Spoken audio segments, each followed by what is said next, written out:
কোতোয়ালি থানার ভারপ্রাপ্ত কর্মকর্তা ওসি ফজলুল কাদের চৌধুরী আজ শুক্রবার দুপুরে প্রথম আলোকে বলেন, আইন শৃঙ্খলা রক্ষাকারী বাহিনীর উপর হামলা ঘটনায় ৩ জনকে গ্রেপ্তার করা হয়েছে। এর মধ্যে একজন আইনজীবী হত্যার অংশ নিয়েছিলেন। ঘটনার সময় তার হাতে ধারালো অস্ত্র ছিল। গ্রেপ্তার ৩ জনকে আইন শৃঙ্খলা রক্ষাকারী বাহিনীর ওপর হামলার মামলায় আদালতের মাধ্যমে কারাগারে পাঠানো হয়েছে। এ নিয়ে গ্রেপ্তার আসামির সংখ্যা দাঁড়ালো ৩৮। এর মধ্যে হত্যায় জড়িত ছিলেন ৯ জন। ওসি আরও বলেন, আইনজীবী হত্যার ঘটনায় তার পরিবারের পক্ষ থেকে এখনো মামলা হয়নি থানায়, তবে মামলা করতে আসার কথা রয়েছে। পুলিশ বলেছে, আইনজীবীকে খুনের ঘটনায় ২৫ থেকে ৩০ জন অংশ নেন। কোপানোর অংশ নেন ৪ জন। ঘটনাস্থলের ভিডিও ফুটেজ দেখে পুলিশ ইতিমধ্যে ৯ জনকে গ্রেপ্তার করেছে। বাকিদের গ্রেপ্তারের অভিযান চলছে।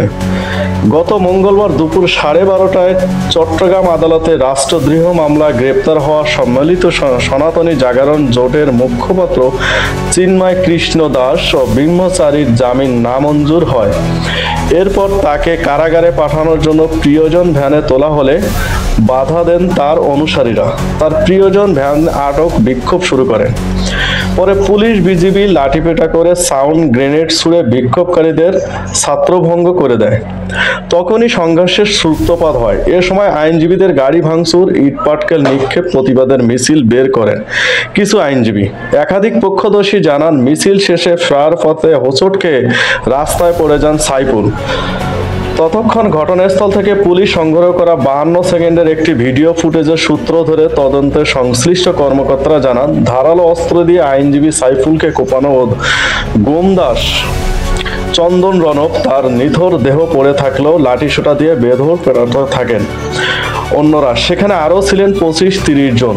তাদের বেশিরভাগই পরিচ্ছন্নতা কর্মী। একজন রয়েছেন একটি বেসরকারি বিশ্ববিদ্যালয়ের আইন বিভাগের শিক্ষার্থী নন। তাকে কুপিয়ে পিটিয়ে হত্যা করা হয়।